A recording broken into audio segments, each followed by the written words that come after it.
February 28, 2013, the International Crimes Tribunal sentenced Delwar Hossain Saidi, Vice President of Jamaat-e-Islami, to death for war crimes committed during the 1971 Bangladesh Liberation War. This led to large-scale and nationwide violence against Hindus led by activists of the Jamaat-e-Islami and its student wing, Islami Chhatra Shibir, in which hundreds of Hindus were killed, more than 50 temples demolished, and 1,500 Hindu homes destroyed. Now, a few months before that, in December 2012, Bangladeshi Home Minister Muhyiddin Khan Alamgir had questioned my right as a foreign citizen to raise the issue of the abduction of a 23-year-old Hindu woman, Edi Biswas, from Bagarhat in southwestern Bangladesh. Her family had been told to abandon their small piece of land and leave Bangladesh. On his request, I sent the Home Minister all the available evidence of the case. Edi remains missing to this day. She was probably converted, raped, and maybe even murdered.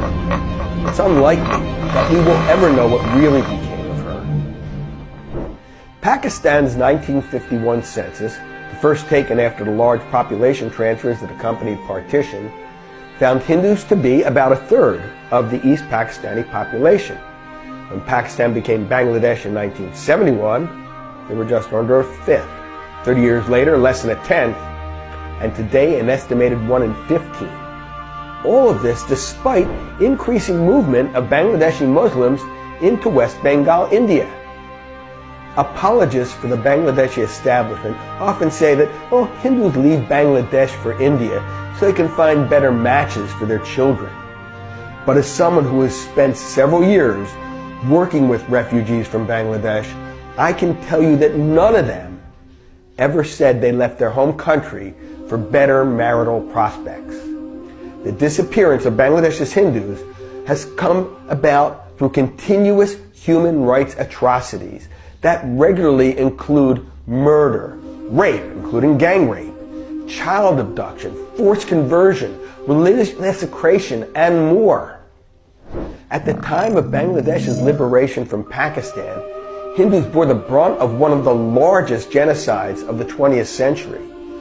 2.4 million Hindus were brutally killed, and most of Hindu-owned businesses were destroyed. Since then, remaining Hindus of Bangladesh have been at the receiving end of incessant and horrific violence at the hands of Islamists, a constituency that's gained a lot of power in the country. Every year since then, different parts of Bangladesh have witnessed organized violence against the Hindus. According to BJHM, an alliance of Hindu organizations in Bangladesh, in 2017 alone, 107 Hindus were killed, 31 abducted, 23 went forced conversion, 25 Hindu women were raped, and 235 temples were vandalized. Now, what's important to note from a tactical perspective is that the Bangladeshi government did not do these things, and that's one of the things that makes this so hard to get across to people. There are no concentration camps in Bangladesh, no gulags, no killing fields, no Hitler or Stalin. But do you think that matters to the millions of victims? Of course not. The Bangladeshis are guilty because government after government has created a culture of impunity that allows crimes against Hindus to go unpunished. A country where you are likely to be killed if you voluntarily change your religion from Islam to something else, and your killer will not be punished for it. But also a country where forced conversion to Islam is applauded. A country whose police and lawmakers act in accordance with that.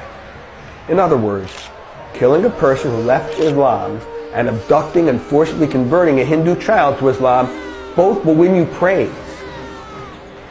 I have termed this human rights atrocity a quiet case of ethnic cleansing, because even though it has been proceeding for decades and victims number in the millions, very little has been said or done about it. Governments on every continent have been silent, so have their intelligence agencies. What is most puzzling is the silence of the next-door Hindu majority neighbor, India, Why Indians don't care is deeply unsettling. Equally bewildering is the silence of the global media.